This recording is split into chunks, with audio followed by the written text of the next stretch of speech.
والدي رحمة الله عليه كان قايل سجل حلو قوي كده، كان بيقول: بلدنا سكرها زيادة وخيراتها من فوق العادة، هقولها بلهجتنا، وشبابها قدرة وإرادة ومنارة في طريق الأجيال، شباب مسلح بالتوحيد ونضج عقلي وعلم مفيد، كله أماني في التجديد، لبلدنا تصبح عال العال.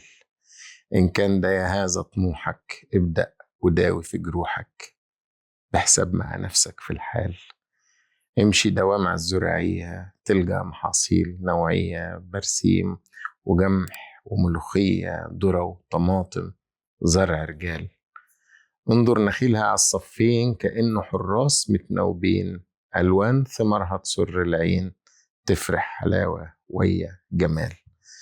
ربك تبارك حلاها، سخرها لك خلاها، والنيل مياه وأجراها تروي المزارع والأطفال. والله عيب نفضل واقفين في مكاننا في القرن العشرين وشبابنا متعلم وفطين، لازم يكون مضرب أمثال.